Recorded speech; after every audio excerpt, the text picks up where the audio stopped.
Cheers and salutations, Semper Fidelis, and I hope all of you are doing well. My name is Kit. This is Americans Learn, and today, you've heard of the nicknames for Marines, Leathernecks, Devil Dogs. You know who we are. Marines. That's the way you spell success. And we are checking out a video from the Fat Electrician when the Marines took a duck into battle in World War II. The Devil Duck, Donald Duck himself. So, look, hey, listen, for those of you who don't know or have just recently subscribed to our channel, hold on, get out of the way, microphone. Semper Fidelis, through and through. USMC, that's right. Did 2 tours in Iraq back in the day. There you go. Hope all of you are doing well.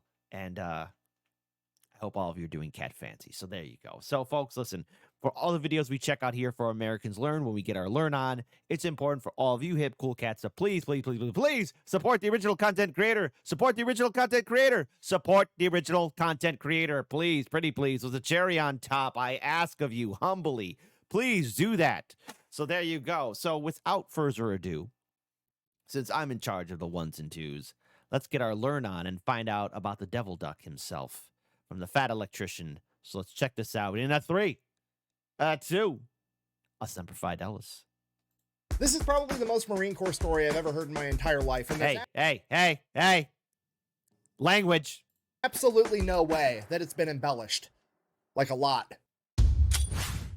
Ladies and gentlemen, we've already talked about the Marine Corps' most famous animal hero, Sergeant Reckless, the horse that was adopted by the Marines during the Korean War that would go on to become the hero of Outpost Vegas and the first horse to ever partake in a Marine Corps amphibious landing. But before Sergeant Reckless, the Marine Corps had another hero from the animal kingdom that partook in multiple amphibious landings in the Pacific theater of World War II. Today we're talking about Sergeant Seawash, aka the Devil Duck. Yes! First, a word from our sponsor. Sergeant Seawash. Gosh darn it, I love the name already. Step aside, Donald Duck. Step aside, Daffy Duck.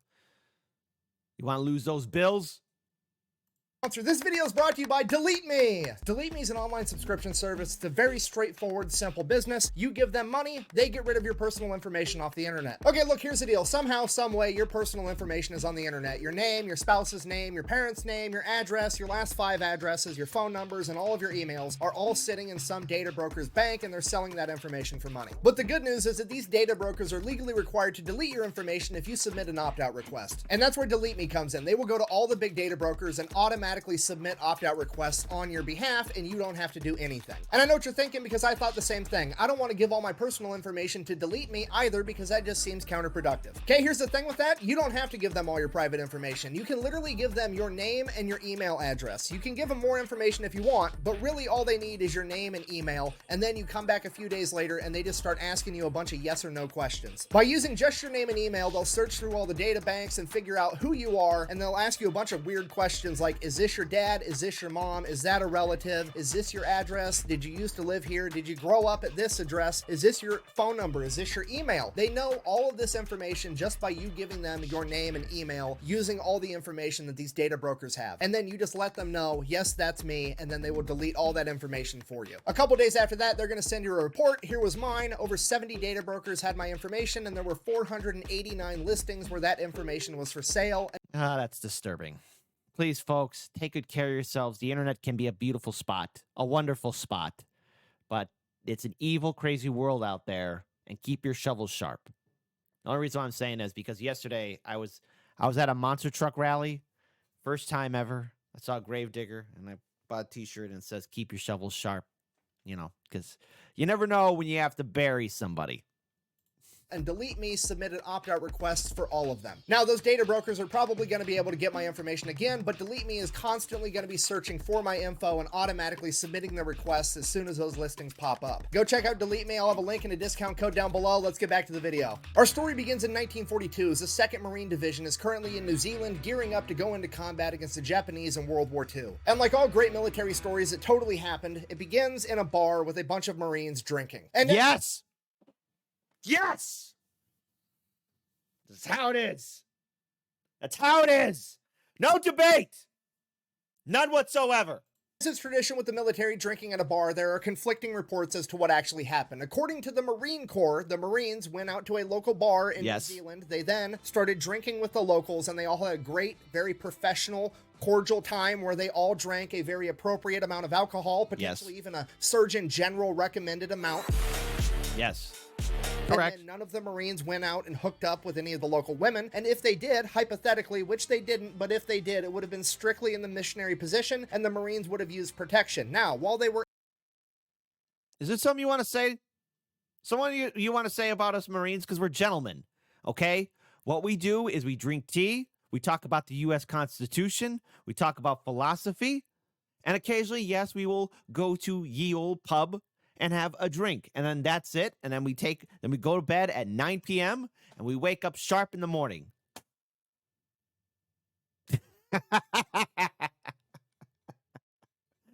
I said that all with a straight face until I just couldn't.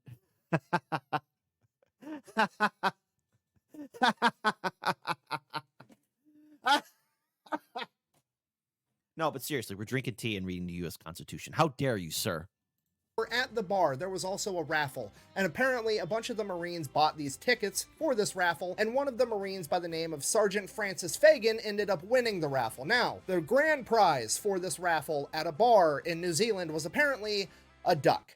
And that's what the Marine Corps says happened. Now, according to the other sources, mostly the personal accounts of the Marines that were actually there, and quite frankly, common sense, says that the Marines were at this local bar partying their faces off like they were about to go into the biggest armed conflict the world has ever seen. And while they were there, some of the Marines were playing poker with the locals, and the Marines apparently took all of their money, and they came back. I like both. I like both versions.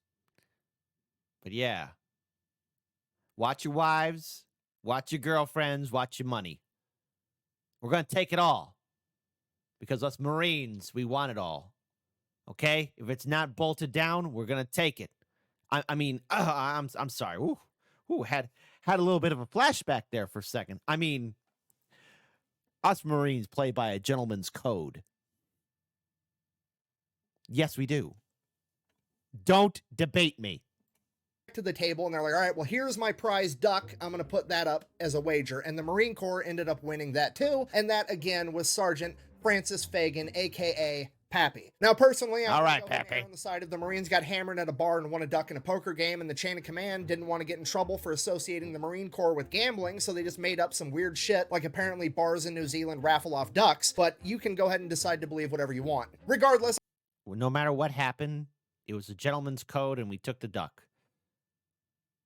The duck is ours. either way, Francis Fagan, and by extension, the Marine Corps now has a duck. So what are the Marines going to do with the duck? Obviously, they take it under their wing. Yes. I'd like to apologize to the internet for making you a dad. I mean, It's all right. It's all right. I like that joke. It was funny. It was funny. Put down your tomatoes. Leave them alone. It was a funny joke. Stop it. to be fair, that is true. I kind of turned her into a bodybuilder for like 18 months between the two kids. Wow. Interrupting my history time. Sorry about that. Anyways, the Marines pretty much immediately teach this duck how to drink beer, which I know Yes. you're thinking that's probably not very healthy for the duck, but to be fair, there are worse vices to have. I mean, he could get addicted to quack.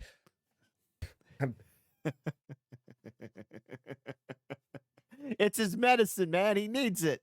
I'm sorry. I'm done. Okay, I'm done with the dad jokes. That joke was foul.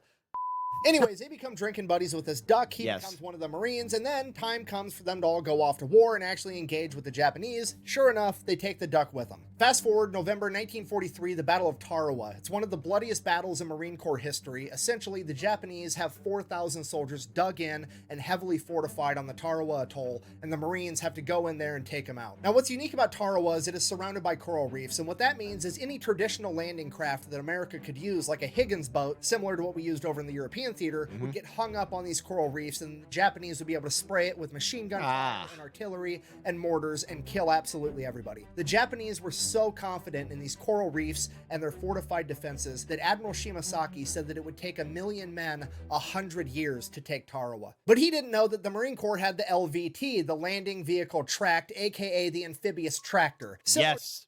Glorious. Now, us Marines, we did what we needed to do to take Tarawa. Why? Just because it offended us. How dare you say take 1,000,000 men and 100 years? To a Higgins boat, except it had tracks on it, and then when it hit the coral reefs, it would simply drive right over the top of them. So Yes. November 20th, 1943, at 3 a.m., under the cover of darkness, 18,000 Marines and one duck would load into their salamander tractors as they prepared to launch their amphibious landing at the quack of dawn. As dawn broke, the Japanese soldiers watched in horror as the American landing crafts did not get hung up on the reefs, but simply drove right over the top of them. Yes! The only surviving Japanese officer from this battle, Kiyoshi Ota, would later go on to write, "We could see the American landing craft coming towards us like dozens of spiders over the surface of the water, as one of my men exclaimed, 'The gods of death have come.'" Yes! As the Marines reached the beach, they would become down from heavy machine. I'm sorry. Oh my goodness. How horrific war truly is. But I mean, yes, don't F around with the Marines, okay? Don't just don't do it. Do not do it. Gun, artillery, and mortar fire, they were only able to secure the first 70 yards of the beach after hours of combat. It is at this point that the Marines' front line was charged by an enemy rooster, and Sergeant Seawash charged past the Marine line to meet the chicken in winged combat. Are you serious? Hold on. And Sergeant Seawash point that the Marines' front line was charged by an enemy rooster, and Sergeant Seawash charged past the Marine line to meet the chicken in winged combat in the middle of the battlefield. After sustaining several pecks to the head, Seawash was able to repel the enemy ambush and save his fellow Marines. The Marines would then go on in the following days to completely take over the island. The Japanese believed that it would take 1,000,000 men 100 years. In reality, it took 18,000 Marines and one devil duck 72 hours. That's right. That's right. Well done. Well done, Sergeant Seawash. Sustaining multiple peck wounds on the battlefield, the Marines tried to get Seawash the Purple Heart. Unfortunately, that wasn't going to work out, but the chain of command still cited Seawash for bravery on the battlefield. That citation, written by Lieutenant Colonel Presley M. Brexley, is as follows. For courageous action and wounds received on Tarawa and the Gilbert Islands, November 1943, with utter disregard for his own personal safety, Seawash, upon reaching the beach without hesitation, engaged the enemy in fierce combat, namely one rooster of Japanese ancestry, and though wounded on the head by repeated pecks, he soon routed his opposition. He then refused medical aid until all wounded members of his section had been taken care of first. Yes. He slapped that cock around. Well done, Sergeant Seawash. Well done. Well done, brother. Well done. Seawash and his fellow Marines would then see battle again at the Battle of Saipan, also known as the D-Day of the Pacific. However, allegedly due to some intel, there would be no enemy poultry on the beach, so Seawash's services were no longer needed, and he would remain on the boat for the initial 3 days of the battle. After that, he would go ashore and support his fellow Marines. At the conclusion of the Battle of Saipan, the Marines had gained valuable intel regarding the neighboring island of Tinian, and they would immediately launch another attack to gain that island as well, and this time, the Devil Duck would partake in the amphibious landing. From there, he would identify an enemy duck that he would engage in build combat until forcing it to finally retreat. A couple of days after that, the Marines would take the island entirely, and shortly after that, Sergeant Seawash would lay an egg. Apparently, Seawash and the other duck I mentioned a minute ago were doing a little bit more than just fighting. Either way, at this point, the Marines now realize that Oh my God! Well done, lady. Well done. Sergeant Seawash is in fact a girl, to which they're like, "A woman! Treacherous snake!" just kidding, they didn't actually care. In reality, they were probably giving each other a hard time, like, all right, who did it? Fess up. Most likely that would happen. They're like, hey, who's the father? It would be the last time that Sergeant Seawash ever saw combat. After World War II, she would end up getting sent back home to America with her fellow Marines and her primary caretaker, Francis Fagan. From there, the story of Sergeant Seawash picked up traction, being in Time magazine, having multiple radio appearances, being in a bunch of different newspapers, telling the harrowing story of America's one and only Devil Duck. And while all that's going on, she is partying her bill off with her Marines, drinking beer after beer, while also helping the Marines hit on young women. And I actually believe this to be the first historical appearance of the term wingman being used. But wing lady. And at the bar, it's always good to have a wing lady. So there you go.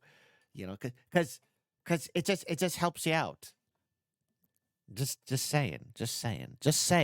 used in relation to picking up women. Okay, I mean, look at this. Fagan and Seawash have more game than an Xbox. That man's about to get more than an animal shelter. Over the next couple months, the publicity would die down and Francis Fagan would go on to become an electrician. And his great-grandson would also go on to become an electrician that had a pretty decent-sized YouTube channel. No, I'm just kidding. I'm not related to this. Oh man, that would have been so cool. Guy. Anyways, Sergeant Seawash would also then go to live on a farm for an extended period of time until being called back into duty during the Korean War, where she helped with recruiting efforts. After that, she would finally retire to live out the rest of her days in the Lincoln Park Zoo in Chicago before Oh! Hey! Yeah! My city! All right, hey! Hold on, we're listening to that again. Lincoln Park Zoo. That is incredible. I'm going to have to find out more about that. Hey, that's twice the fat electrician talked about Chicago. You know, there's the U-boat that's over there at the Museum of Science and Industry. And now here. Hey! time until being called back into duty during the Korean War, where she helped with recruiting efforts. After that, she would finally retire to live out the rest of her days in the Lincoln Park Zoo in Chicago before passing away in 1953 due to liver complications, which prompted the Marines to release a statement saying that there is no reason to believe that her liver complications were due to her excessive amount of drinking during her time. Precisely. Time in service. According to multiple newspapers, her funeral service was then held in a taxidermy shop where she was then stuffed and currently resides in the National Museum of the Marine Corps in Triangle, Virginia. So in conclusion, this has been the totally real, 100% not embellished whatsoever story of Sergeant Seawash, aka America's Devil Duck. That time the Marine Corps won a duck in a poker game, taught it how to drink beer, then took it to multiple amphibious landings in the deadliest battles of World War II, kept it alive the entire time to bring it back home so they could use it to hit on women, and I think it is the most Marine Corps thing that has ever happened. And if I'm wrong, you can tell me down below, and if your story's better, I'll do a video on that too. Thank you for watching. Best way to support the channel is go buy some merch over at thefatelectrician.com. Quack bang out.